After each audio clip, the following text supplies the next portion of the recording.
Today, we're honored to be joined by Shamil Idriss, CEO of the world's largest peace-building organization, Search for Common Ground. So welcome, Shamil. Karen first suggested that we reach out to you after hearing you speak and hearing you talk about conflict, not just in the ways that resonate with how we think about what's going on in the world, but also in how we think about conflict in our daily work. It's so core to Bridgewater's culture. So we're so happy to have you here. When I talked to a mutual friend, I mentioned this to you earlier, he said that we were having this talk today. He said that no one better understands how to break through barriers, navigate power and division, and bring together the wrong people to form coalitions for change. And he described the miracle partnerships that have been created because of your work. So I wanted to tell everyone at Bridgewater a little bit about Search for Common Ground before we get into the questions. So Search's mission is to transform the way the world deals with conflict, away from adversarial and violent approaches towards cooperative solutions. With nearly 1,000 staff working on the front lines of conflict in more than 25 countries, Search was nominated by the Quakers for the 2018 Nobel Peace Prize and described in 2016 by then U.S. Secretary of State John Kerry as having helped to prevent genocide in Burundi and having provided fresh ideas through the Iran nuclear talks that helped negotiators achieve a breakthrough.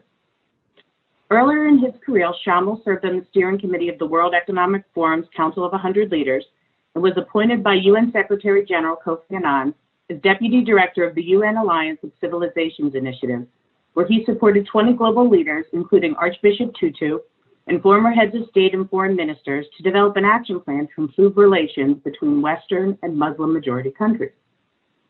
Shamil is a member of the World Economic Forum's Young Global Leaders and winner of the Open Society Foundation's New Executive Award in 2015. In addition to all these amazing accomplishments we will have the chance to learn more about today, Shamil, like many of us on this call, was raised in Fairfield County, right here in New Canaan. So thank you again for joining us today.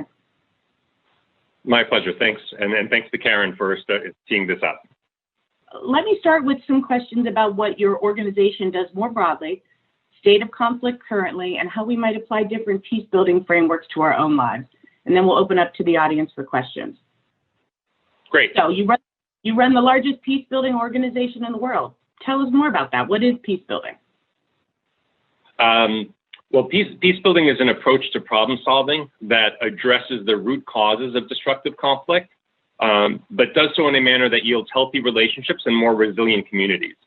And since there are two words in there, peace and building, that people have heard a lot, but that peace building together might not be as familiar for folks, there are really kind of three aspects of peace building that are important to understand. The first is just the understanding of what conflict is. In peace building, we understand that conflict is natural. So the goal of peace building is not to end conflict. Conflict is the natural existence of difference and friction that when differences come into contact with one another. Peace building is really about dealing with the root causes of destructive conflict constructively, and in a way that makes the whole system better able to deal with the next conflict well, because the next conflict is inevitable. There will be more. So that's the first thing, is understanding conflict. The second is that the goal of peace building is not negative peace, which is just the absence of violence. It's actually positive peace, which is the existence of the conditions that enable a society, to resolve conflicts constructively. That means healthy relationships, effective governance, and dispute resolution mechanisms that are trusted and used. And then the third aspect is that peace building really encompasses efforts that are led both by governments and by citizens. So before the 80s in particular, peace was really pursued primarily by diplomats, negotiating behind closed doors, or, once in a lifetime movement leaders like Mandela or Gandhi or King.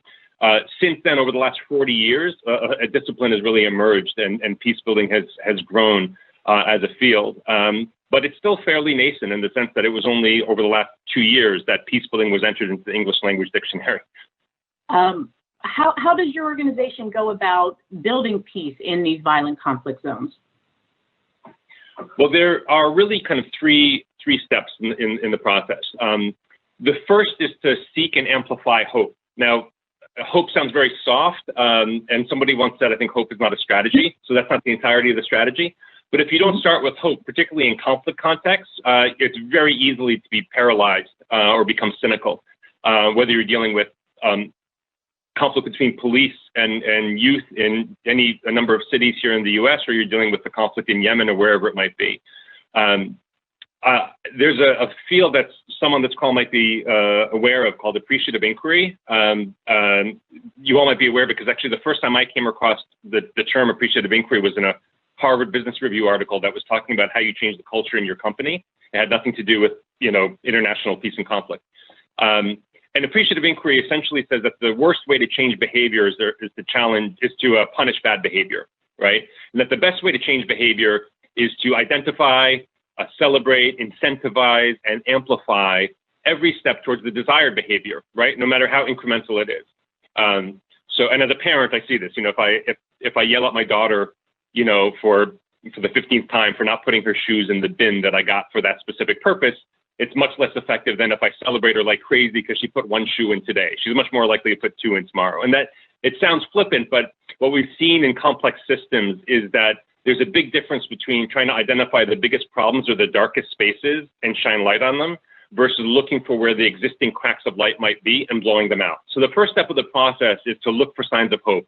And what that actually looks like is from our very beginning of our engagement in any conflict setting, all the way through our time there, we will be asking a different set of questions. We won't be ignoring what's going wrong because you can't. It sort of hits you over the head every day. So many things are going wrong. But if it's an ethnic dispute, we'll ask, are there anyone across ethnic or racial lines who you trust? If it's a corrupt government, are there any ministries or departments that are actually trying to serve the people in your view? Whatever the issues are, you look for those signs of hope. And one of the things that we found is that when you look for them 100% of the time, you find them. And that's the starting point. The second element of our methodology is that you then build a network of champions. And critically important is that network of champions has to represent the dividing line that you seek to bridge in the community at large. So if anyone on this call were to visit any of our teams around the world, you would find that our team in Burundi is made up of diverse Hutu and Tutsi ethnic group, professionals. Our teams cross sectarian lines in Lebanon. Our teams bring together former police officers and youth in places where that's been the big problem. So the teams themselves represent the dividing lines. And their entire focus of those teams, that network of champions, is to build trust across those dividing lines through cooperation. Dialogue is necessary, but insufficient. You've got to get people cooperating on common issues. And so in a really divisive place or where things are truly broken down or where violence is ongoing, the kind of cooperation you can foster might seem kind of irrelevant or silly to an outsider. Our teams organize hundreds of soccer tournaments, and we produce hundreds of hours of reality television and soap opera programming and community theater performances, in addition to all the traditional stuff you do, like mediating disputes and facilitating dialogue, because those are the kinds of things that can sometimes get divided groups across the table, sitting with one another, rather than seeing each other as the problem. So the second step is to build that network of champions and then equip and support them to build trust across those dividing lines through cooperative action.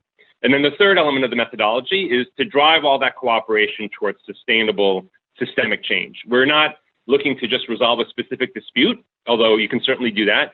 We're looking to drive a systemic change in how communities deal with their differences. And systemic changes themselves come in one of three forms. You either can change institutions, the way a ministry goes about governing, or the way a police force goes about policing, or the way a network of radio stations goes about covering a particularly sensitive topic so that they don't, foment genocide or violence. Or you can change social norms. You can change the way a critical mass of the population talks about and deals with its differences. Or you can give rise to new markets, complete with supply, demand, and capital that will continue to resource that peacebuilding approach. So stepping all the way back, the three elements of the methodology is you go in and you maintain throughout your time there a perspective of hope. You look to identify and amplify it.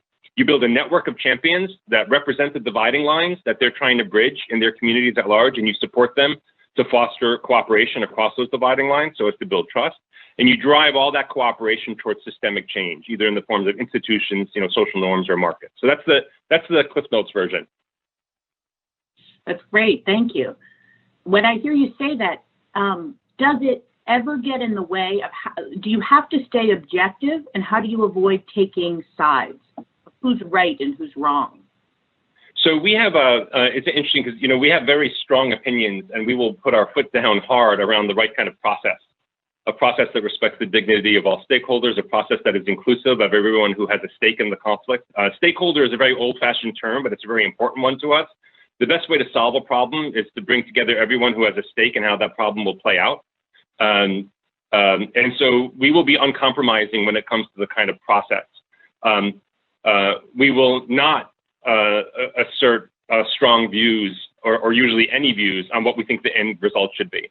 With the right kind of process, the end result will emerge from the parties themselves in ways that will work for them and that will be culturally appropriate and reflective of all of their needs and protective of the dignity of all the participants. So you will not see our organization, for instance, signing up to campaigns to sanction this government or to launch military action against that government, whatever it might be, because our entire currency in conflict settings is to build trust across all the dividing lines. And it's a very quick way to destroy trust when you start staking out positions against one or the other group. So we will get critique, and we do get critique. You guys will work with anyone.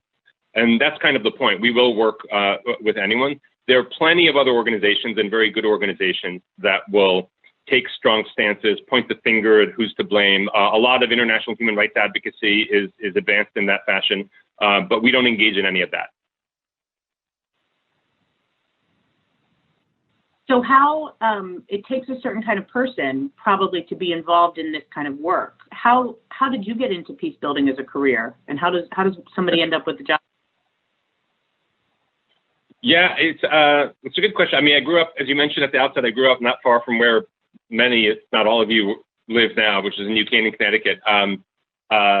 You know, my parents are immigrants, my mother from Turkey and my father from Syria. I grew up across a lot of dividing lines. When I was growing up in New Canaan, I think we were the only Muslim family in town. We were the only Muslim family I knew in town.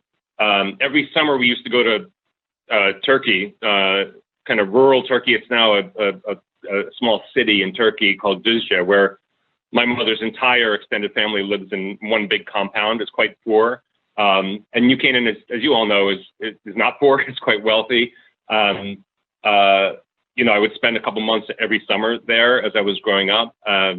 My first summer jobs were with the public interest research groups, Raffinator's, consumer and environmental protection advocacy group. And the culture within that organization was very young, very cohesive, but hugely anti-corporate. Corporations were the enemy. And the parents of most of my friends growing up were executives at some of the biggest corporations in the world. And then I went to Swarthmore College, which is was much more diverse racially and in other ways than New Canaan, and much more politically kind of liberal. And so I grew up across these sort of dividing lines in ways where I had very meaningful relationships. There were people I loved and cared about across a lot of dividing lines who sometimes had strong views about one another, but it made it very hard for me to buy into such pure kind of black and white, all the goods here, all the evils here kind of assessments of conflict. And then when I was at Swarthmore, Swarthmore was originally a Quaker school, and the Quakers were very active in peace building and the abolitionist movement. And so at Swarthmore, I got exposed to the field of conflict resolution. I got trained as a mediator. I got trained to facilitate dialogue across difference. And I think all of that really appealed to the part of me that saw value and really understood sometimes the strong views people had about other cultures, or religions, or whatever it might be, but had real empathy, for all. And so that's just. And then when I was frankly looking for an unpaid internship in 1993 between my junior and senior year of college, I found this organization, Search for Common Ground, that was, applying this field that was new to me, conflict resolution, and doing it in the Middle East, which is where my family was from, and that sounded great. So I worked there as an unpaid intern for a summer when the organization just had 10 staff, in one office. And that really hooked me. And after that, I would go on, I worked for, more than 10 years for the organization. Then I left to work at the World Economic Forum of the UN. You already covered my bio. So the landscape today is very different. If somebody wanted to work today do this kind of work today, it's not only has Search for Common Ground grown to the size that we are and with the recognition that we have, but there are now more than 50 international peacebuilding organizations and hundreds, if not thousands, at more of the local and national levels. So there's a lot more opportunity now for people to get engaged in this field. But I hear being able to see both sides and see commonalities as so important to this work and to conflict in general. You know, Yeah, if I could change, no, I want to change, you know, topics a little bit to the state of conflict globally. If any, many people might say it's a time of great division, very extreme division, but how do you see it? How do you see the state of conflict globally today? Well, so it's first helpful to understand kind of where we're coming from and where we are now.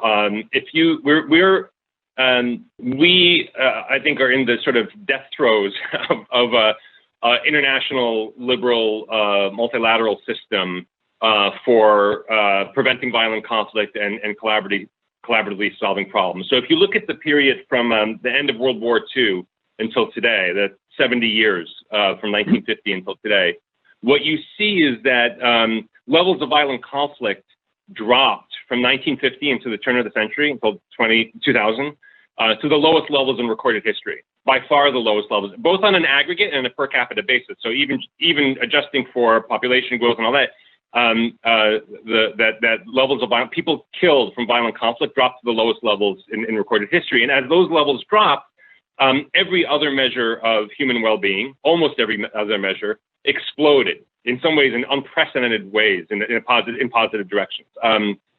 Expansion of rights, democratization. I think there were 12 democracies in 1950. There were 100 in 2010.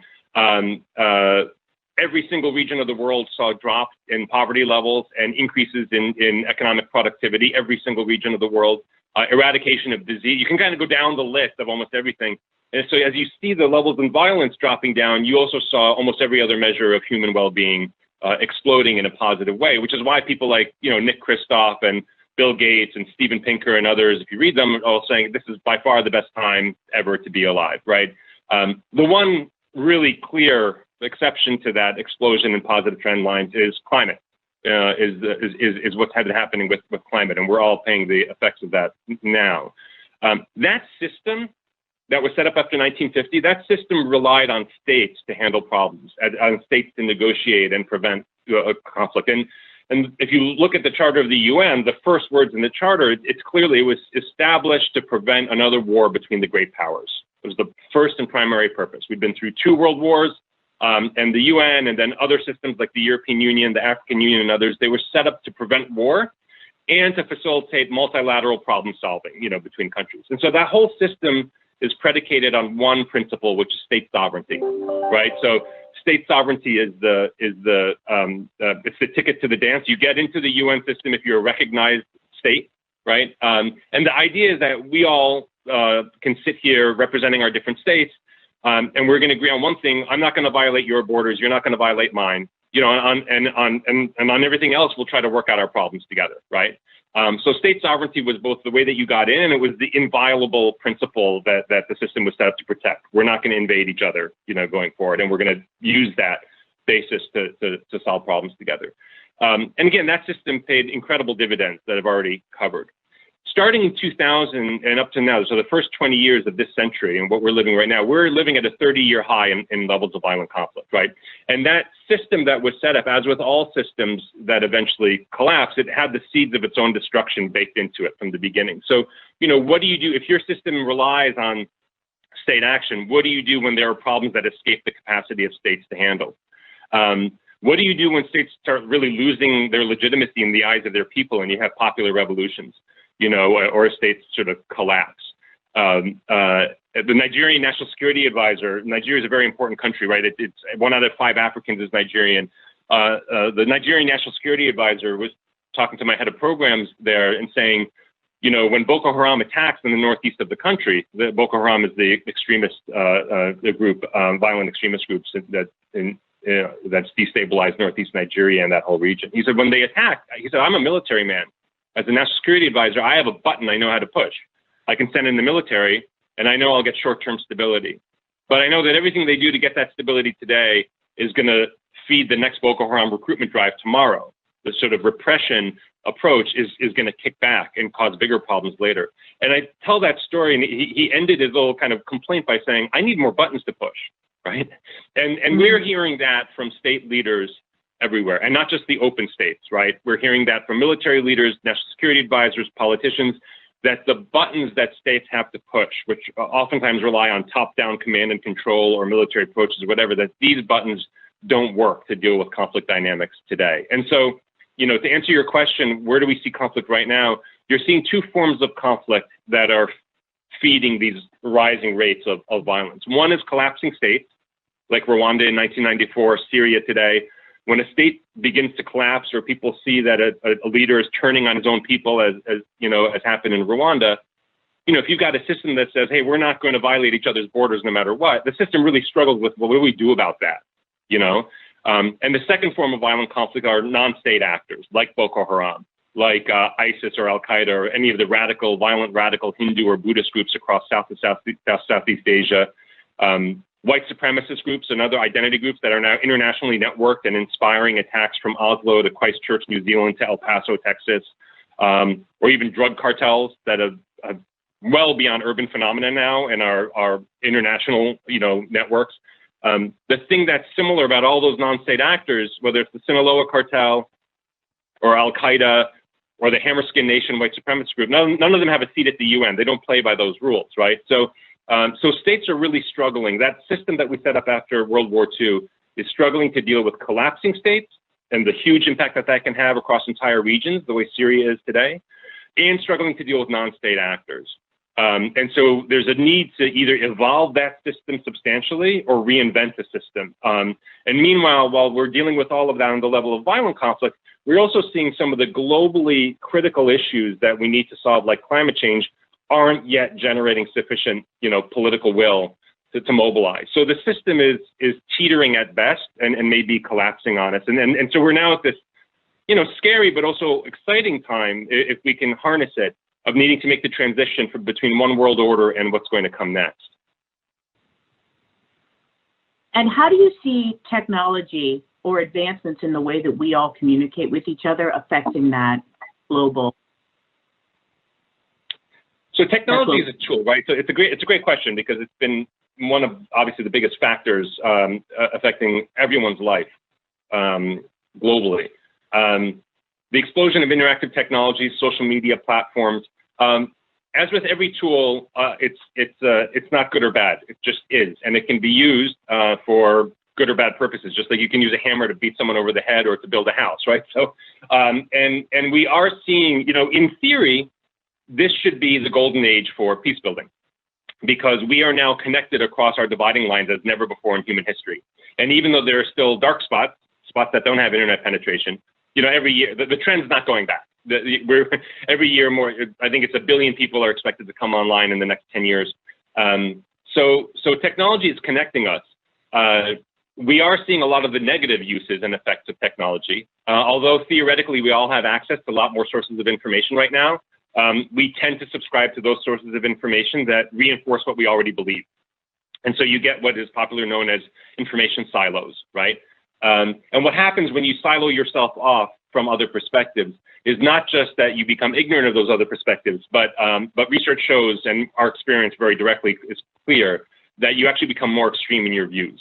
If you and I are in a chat group, Robin, and you and I both hate Joe Biden or Donald Trump or whatever, we will rile each other up on that really effectively. So much so that we'll become less and less willing to reach across any kind of dividing line. So we're seeing that effect of technology in terms of the information silos.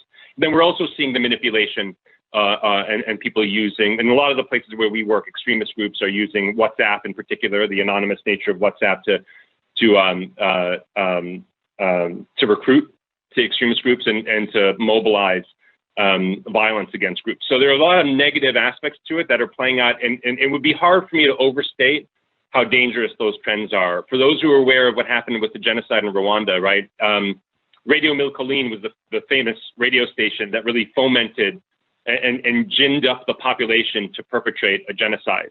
And it was a genocide that required popular participation. You know, 800,000 people were killed in 100 days without weapons of mass destruction. So there was popular engagement, and the mobilization of that took place over months. And Radio Mille Collines was the primary force to mobilize people and to dehumanize, the minority Tutsi population. It's the only case still to this day, I think, where, the owner of a media outlet was convicted of war crimes by the International Tribunal, right? What Radio Mille Collines did in Rwanda at that time is playing out in fragile societies every day through social media platforms now. And so the danger is very real. On the positive side, in addition to us being connected with one another, there are all kinds of opportunities to utilize these technologies as early warning systems. You're seeing people, a network that we mobilized in Nigeria during the elections there was incredibly helpful in preventing violence, which is a real concern around the elections process, because you could use these technologies to quickly check on and mobilize, action around potential of violence, quicker tabulating of results, all that kind of stuff. And we've also seen in terms of social media, we run a programming called virtual exchange programming that connects young people across dividing lines internationally with highly trained facilitators. And what the neuroscience lab that does its evaluations on our programming reflected is the same thing that our facilitators would have said, but that there's a really critical threshold for people to pass through in order to become more constructive members of a diverse community. That whether you're leading a diverse team at Bridgewater, or you're trying to foster conversation across political divides in your neighborhood today, or you're talking about Hutu-Tutsi conflict in the Great Lakes region of Africa, the critical experience for people to pass through in order to be more constructive and willing participants in that diverse community is not the experience of being agreed with by other people. That's actually irrelevant. The critical experience is having the experience of being heard and respected, especially when you're disagreed with, right?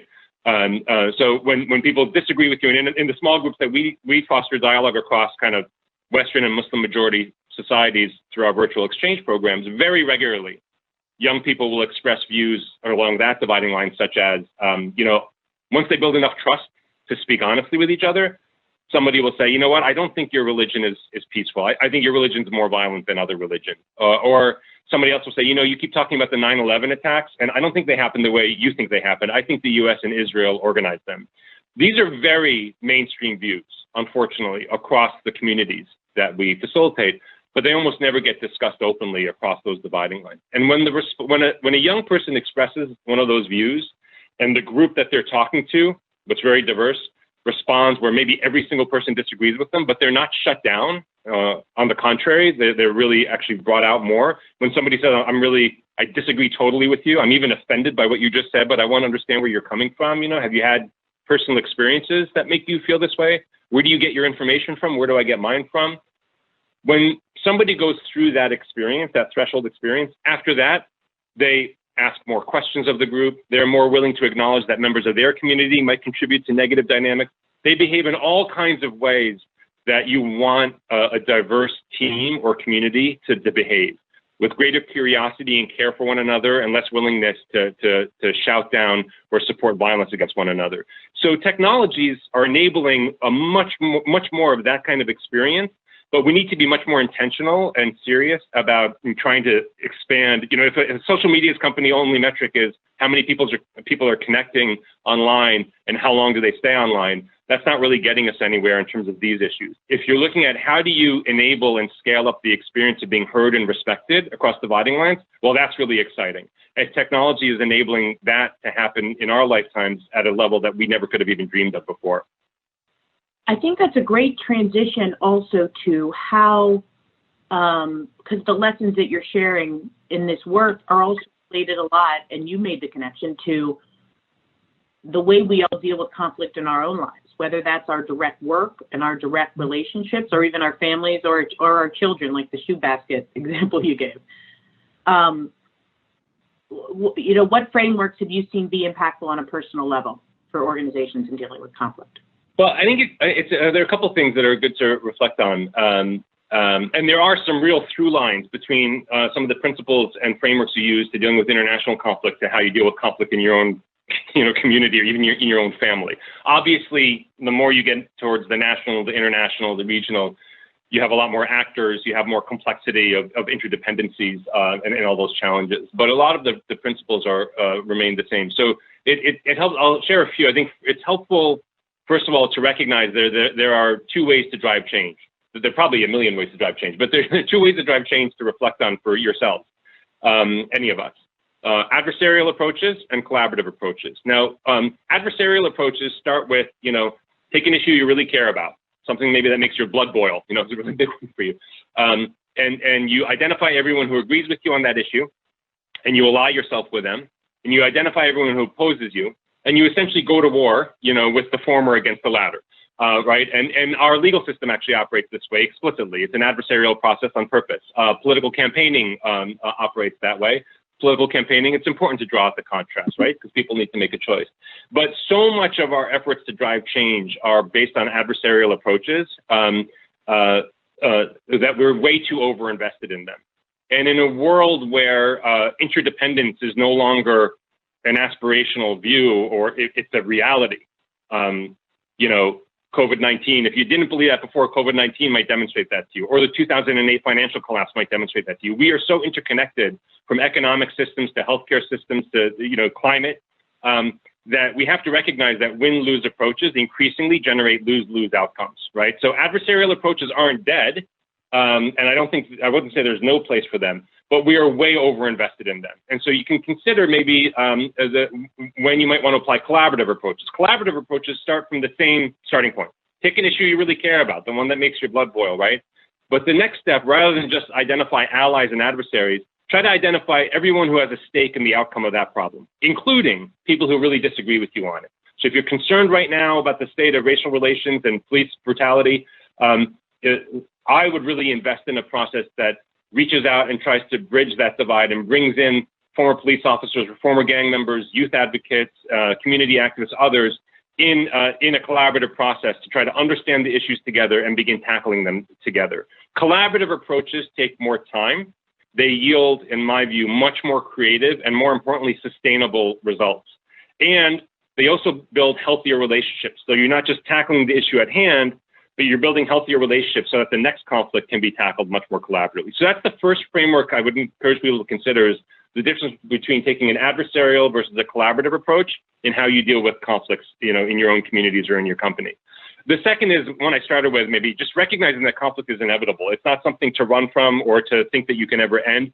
But the critical part of conflict is that it's at the root of great results and great change, just as much as that's at the root of polarization and violence. The real key is, how do we deal with conflict, right?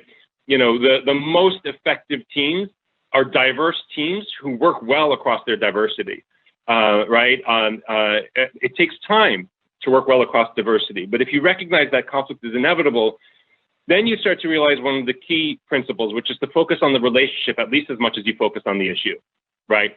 We oftentimes subordinate people's humanity or their dignity to the issue that we think is more important.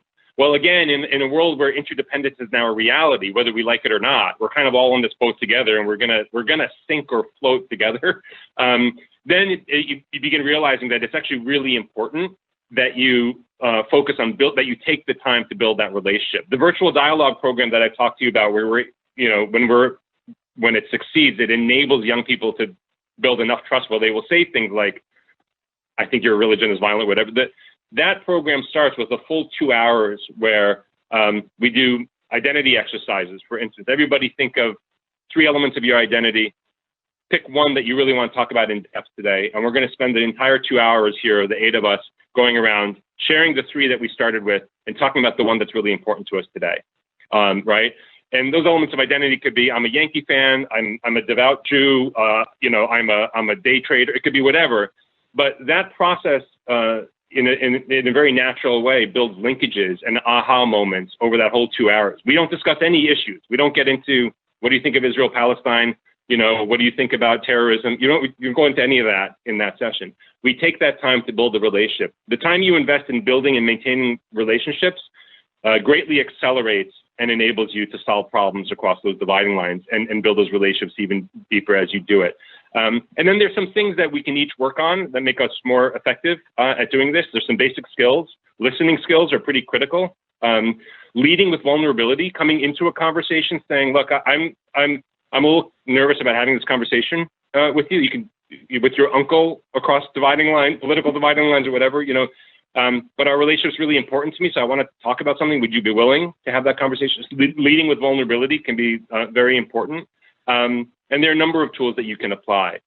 Being slow to anger, is a really important one. Some of us really struggle with that. And so finding what it is that enables you to check that anger, you know, it's helpful to sometimes recognize that aggression is a sign of weakness, because if you can recognize that, then you can recognize it in others and not overreact to it when you're met with it, but you can also recognize it in yourself and check it maybe a little bit better when it starts to rise up in you. So those are just some of the kind of tactics and frameworks that we find are helpful, whether you're talking within your own community or family or dealing with international negotiations.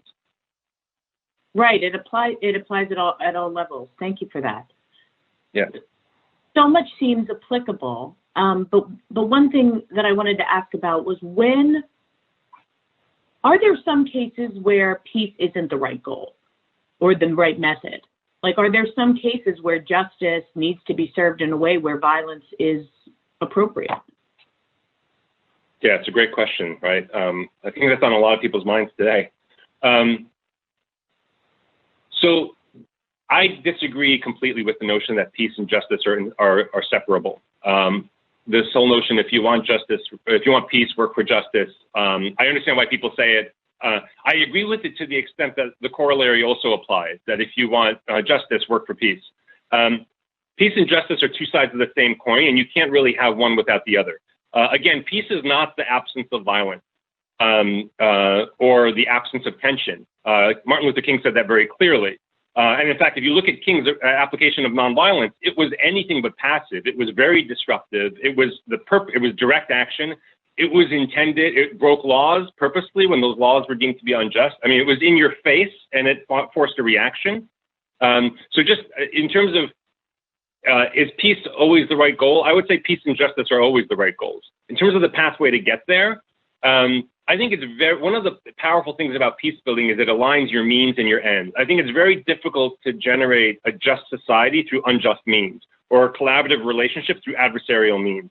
And there's great power when you align your means and your ends. And that's why I think you see great power in the movements led by people like King or Gandhi or Mandela that we celebrate. And I think nobody really looks at those leaders and those movements today and says, oh, those were really more about peace than justice, or those were really more about justice than peace. They were both intertwined at the same time. I think you do raise an important question around power, right? When power and structures are really arrayed against you. And I want to be really clear, I don't preach to people that you shouldn't do, particularly people who are on the receiving end of injustices and violence. I don't run around preaching to them that, gee, you should really be nonviolent. It's not really my place to do that. I will tell you that our approach, I think, is highly subversive to oppressive systems, highly subversive, but not in a frontal way. If you go frontally at a dictator or an adversary or an oppressive system, you're going to get killed or tortured or kicked out of the country or whatever. I don't know if anybody on the call is familiar with the martial art of Aikido, but Aikido, the thing that's, if you've never watched an Aikido master, I encourage everyone to go onto YouTube and watch an Aikido master. Just take a look at, So the goal of Aikido is to get both you and your aggressor to a safe space. Again, the goal of Aikido is to get both you and your aggressor to a safe space, right? So you'll never see an Aikido master hit anyone, right? What you see is they use the energy of the attacker to deflect the attacks 5 degrees. They'll sometimes flip some and make sure they land safely, and they exhaust their attackers. Our team in Liberia, to give you a concrete example of this, under Charles Taylor Liberia, which is about as dictatorial as you can get, they started a radio studio called Talking Drum Studio, which, if you look it up, it's been heavily researched as a model for how you drive change in oppressive systems. And the team there came up with an idea called Golden Kids News. They realized that under Charles Taylor, and this is true in every dictatorship, for instance, there were bizarre laws that actually made no sense. So there was heavy restrictions and censorship of print media, but you could get away with a lot of things on radio, even though radio was much more powerful because it reached more people. But I guess there wasn't a paper trail to yank you in front of court and throw you in jail. So you could get away, but you still had to be careful, right? So the team started a program called Golden Kids News that would send out 12-year-old reporters, train them up as cub reporters to ask questions. Well, they found that these kids could get away with asking questions and get answers to them by generals in the military and politicians that no adult journalist could ever get away with. They're sort of, oh, it's kind of cute, and they'd have these conversations. That was aired, incredibly powerful impact in that country. So we just celebrated 2 years ago the most followed investigative journalist in the region, who started as a Golden Kids News journalist. The impact of that program. Now, if we had gone frontally at the system, none of those journalists would be alive today, frankly. And so I don't mean to make it sound like mastering conflict in power differentials like an Aikido master, that's something easy. But I think it's quite principled, it's quite active, but it's also not walking into a buzzsaw. And again, the people who are best positioned to understand how to do that are the people closest to the conflict, who understand what the red lines are and what the sometimes irrational openings might be. And so similarly, when you're dealing with conflict where there's a power differential, you don't necessarily want to go at it headlong and headstrong, but that doesn't mean that you have to be passive and just take it. And having said all of that, again, I'm actually reading a book right now, given what's happening in this country. If people don't know the story of Robert F. Williams and his Negroes with Guns, his book, Negroes with Guns. It's an incredible story, and someone who started a armed black militia in a part of North Carolina where the police force was heavily infiltrated by the KKK. They were sort of one and the same thing. It was a strictly defensive militia, but it was credited with saving the lives of many, many blacks in that area and preventing a Tulsa-type massacre. And this book is what inspired Huey Newton to establish the Black Panthers.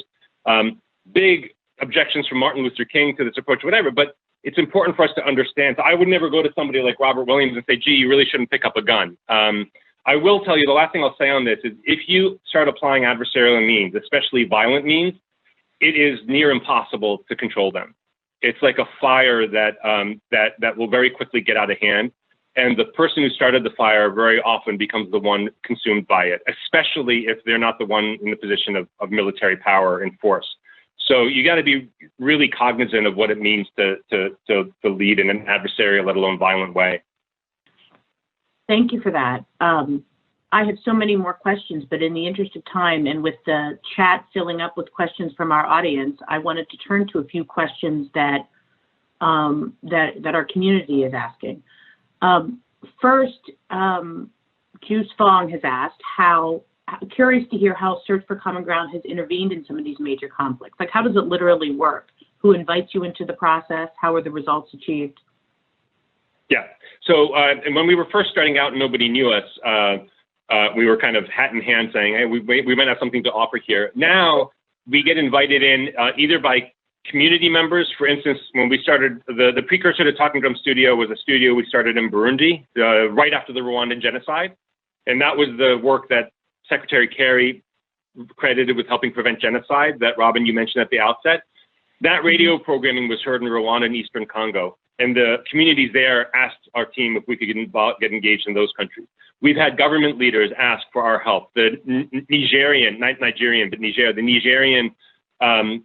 Ministry of Justice asked if we could please help them reintegrate 1,400 Boko Haram combatants back into their communities because a lot of the communities didn't want these people back. They were stuck with these folks in custody, but they didn't want to hold them any longer. They had served their time. And so in some cases, the government will ask us to get engaged. And in a number of other places, donors or international institutions like the UN will ask us. So we get invitations from UN agencies, the European Union, and others that are concerned with conflict in a particular space. Our initial engagement in Burundi came because the US government asked if we could please intervene immediately to try to prevent something like the Rwandan genocide from happening in neighboring Burundi, which had the same ethnic breakdown. So that's how we get involved. And then once we are invited in, what we do follows those 3 steps I talked about. We use an appreciative inquiry mindset to ask. We try to get access to everyone, from the president to rebel leaders to university professors to business leaders, religious leaders, youth activists, every stakeholder in society. And we ask some of those questions. Is there anyone you trust across ethnic lines? Is there one police officer or colonel in the military who's actually trying to get discipline over the soldiers? Is there one ministry you trust? And so we start with that process of asking those questions. And when the same names come up again and again, as they oftentimes do from that kind of appreciative inquiry process, that becomes the beginnings of that network of champions I talked about. Either people we hire onto our teams or we simply form partnerships with them and start working with them where they then craft the approaches of, okay, I know that, together, you as a former police officer and me as a former gang leader, we know the red lines here. We know that if you start working there, these people will never trust you. If you start working here, you'll get an entree to that clear power source. And they start crafting, how are we going to then start collaborating? But then the critical last question you asked about is about how you measure results. And for us, it's good to measure the activities and the collaboration that's happening. The critical thing that we measure is what progress are we making towards one of those forms of systemic change I talked about, an institution changing policy, a population shifting the way it talks about or deals with difference en masse, or new markets arising that will resource the ongoing application of peace building. The key thing with any of those three elements of systemic change is once you achieve them, an organization like ours becomes irrelevant. You no longer need to rely on external intervention or philanthropic support to maintain and grow that peace building approach. It's become fully owned and sustained. Great. Another question from the audience. What is the role of various groups such as women or youth in building peace? That's a great question. So, I talked about that there's a need for a new world order. I'm not necessarily smart enough to know what that new world order needs to look like in its totality. I believe Ray Dalio is writing a book on the next world order in September, so I'm actually very much looking forward to reading that. I will tell you some aspects of it that I think are really important. It has to be more inclusive, both politically. All of the power in the UN stands in the UN Security Council. The 5 permanent members of the UN Security Council have no representation from all of Africa, no representation from all of South America. Of those 5 countries, all 5 of them are in the top 6 arms producers in the world. That system politically has to be broadened to be more inclusive politically, but so too do the local, state level, national, level leadership to be more inclusive, particularly of long excluded groups, including women and youth especially. Without trucking in big stereotypes about men are like this and women are like that. What I will say is that, and there's been a lot of research into peace processes that have involved women and those that have not. When women are involved, not only do those peace processes last substantially longer, the results of those peace processes, but one of the reasons that we see is that not 100% of women are like this and not 100% of men are not like this. But generally, women tend to get less caught up with who's going to hold power and more focused on how does that power get wielded to the benefit of the community, right? So, and I saw that, here in the US, frankly, whatever you think of the political leadership in this country, in the middle of the pandemic, this big debate about who has the authority to open the economy back up. Is it the president or is it this governor? We had governors and the president kind of going back and forth. I've got the authority. No, it struck me as the most typically male debate you would ever see. The real question is, what's the best way to open so that we can open and stay open and be healthy, right? And generally, women tend to bring much more of that perspective than just going back and forth constantly about, well, who's going to have the power, right? And there are other things that you see, aspects that you see more often exhibited by women leaders than by men, so that are really critical. Now, everywhere where we work to elevate the voices and amplify the voices and position of women leaders, we also work very hard with men to develop and popularize notions of positive masculinity. How can you be, all of the stuff that I talked about, the police reform work in Congo and stuff that we did, it includes television dramas and radio soap operas where the men are strong men, but their strength is not demonstrated through their subjugation of women. On the contrary, they're very supportive of women's leadership, right? But they're strong in other ways. So women's leadership is critically important. And in order to get, and we need a lot more, I would say, women leaders across the board. And as for youth, the only thing I'd say is that, historically and across every culture, youth had been the primary agents of social change. They oftentimes aren't the ones that win the Nobel Prizes or get the recognition, but even if you look at the people who got recognition, Gandhi was, I think he was 24 when he started the Natal Indian Congress, when he was in South Africa, before he went back to India. He was 24. Mandela was 25 when he co-founded the African National Congress's youth wing. Martin Luther King was 26 when he led the Montgomery bus boycott. And even that boycott, everyone knows Rosa Parks' name. People are less familiar with Claudette Colvin. Claudette Colvin was the 15-year-old girl who refused to give up her seat, who inspired Rosa Parks to do what she did. we now see in today's age, but more women and young people leading these movements. Malala Yousafzai, I think, is the youngest Nobel Peace Prize winner. She was 15 when she started advocating for women's access to education in Pakistan. Greta Thunberg, whatever you think of, the movie, she was 15 when she started demonstrating. So I would put a ton of, if we see more young people and women being recognized and ascending to positions of real power, we have a much better hope of evolving this next evolution of both violence prevention and collaboration than if we don't. I think it may be the most important element of this next evolution of the international system, is to reflect much more leadership from young people and women in it. Thank you.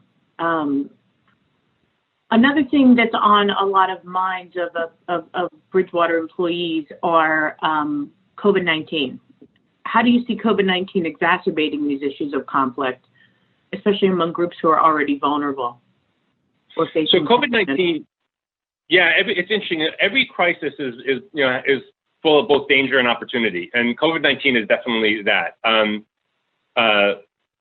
I was talking to a group recently. I was citing the case of a Kenyan, a man named Idi Juma, I think was his name, a former police officer who became a boda boda rider. So boda boda riders, if you've ever been to sub-Saharan Africa, much of sub-Saharan Africa, and certainly in Kenya, but this is also true in West Africa and elsewhere, one of the ways that you get around is through these moto scooters, right? You jump on the back of a moto scooter. It's like a moto scooter taxi. They're called boda boda riders. So boda boda riders, there are tens of thousands of them in Kenya. They're a primary source of moving around the country. And Idi Juma had gone on to be a boda boda rider. About 2 months ago, he took a pregnant woman to the hospital so she could give birth in violation of the COVID quarantine, of the curfew, right? She had to give birth, put her on the back of the moped. They got to the hospital. On the way back, the police tried to stop him, knocked him off his motorcycle, and beat him so severely that the next day he died. With that death, there were more people killed in Kenya as a result of police abuse in enforcing the COVID curfew than by COVID itself. And I tell that story because we see that in a lot of places where there's conflict, especially, the front lines of any crisis, including a pandemic crisis, are oftentimes the military or the police, right? And they oftentimes have terrible relationships with the local communities and aren't trusted by them, right? So we're seeing, I would say broadly, and even here in the United States, I would say that this crisis is exposing and amplifying pre-existing divisions.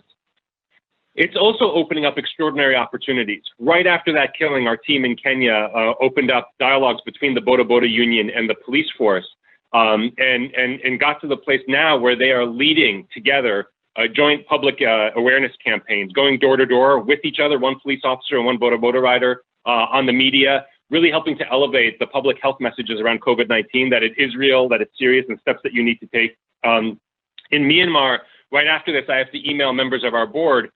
Myanmar, Myanmar is a very tense place, and there are multiple what they call ethnic armed organizations. These are rebel groups along ethnic lines, multiple ones, right, that have refused to participate in an ongoing peace process there.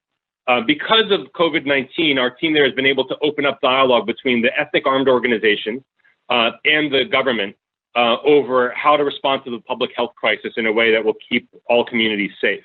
And I'm writing to our board because they've opened up the opportunity for us to enable donors, to our organization to just observe and listen into the dialogues between the leaders of the armed rebel groups and the government on this.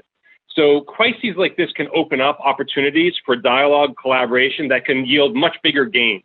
An insurrection in East Timor was ended with the tsunami that happened there and the cooperation between the rebel leaders and the government following that tsunami. And there are many cases like that. So COVID is both causing real problems and exacerbating divisions, but it's also an opportunity. A lot of times, shared challenges and shared threats can be a wonderful source for new relationships to form if you handle it the right way. That makes sense. I have many more questions I could ask, but in the interest of time, a lot of the questions that are coming through have some flavor of what can we do? What's the best thing we can do for conflict to resolve conflict and resolve violent conflict in our world and our country? Well, yeah, that's a great question. So first, at the very personal level, the conflict, the good thing about conflict is every one of us deals with multiple conflicts every day. And most of us deal with the vast majority of those conflicts, certainly without violence. And I would say oftentimes in collaborative, ways. I think if you want to get involved in bridging some of the bigger divides you're seeing in your community, on your social media feeds in this country, as an example, then I'd encourage a couple things. One is, have one or two allies who understand what you want to do and are going to support you in doing it. Unfortunately, what happens in today's climate is the biggest resistance when you reach across dividing lines tends to come from your own people, from your own tribe. How could you dare, reach across to a Trump supporter if you're a Biden supporter or vice versa? Or how can you dare, humanize this horrible person, whatever it might be. And that tends to come first and foremost from your own folks, think that you're on their side. Right? So you become an ethnic or a racial or a political traitor. So a good first starting point is to just have one or two people who are going to support you. Maybe you're going to support each other and trying to do more of that. That's one thing that you can do. I think second is very basic things that you can practice. I talked about leading with vulnerability. I talked about really practicing listening skills. In every conflict, from a conflict between you and your wife or husband to the US-Iran conflict, there is a very basic concept of distinguishing between positions and interests, right? Positions are always defined in mutually exclusive and very narrow ways. You're either pro-life or pro-choice. You're pro-gun control or against it. They're defined purposely to have no overlap and to be distinct and narrow. Interests, underlying every position are multiple interests, aspirations, fears, values. And if you can get below people's positions to understanding why do you feel that way, what's important to you, what are you hopeful in having that position, what are you hoping for, what are you scared of? For every position, there are multiple interests, values, aspirations, fears, and there's always a Venn diagram there where there'll be substantial overlap between two people who have those distinct positions. There'll be interests that overlap a lot, and when you get to that overlap, you find lots of things that you can actually do together and agree on. So if you're in a conversation with somebody and you want to really try to understand, try to get away from the positions.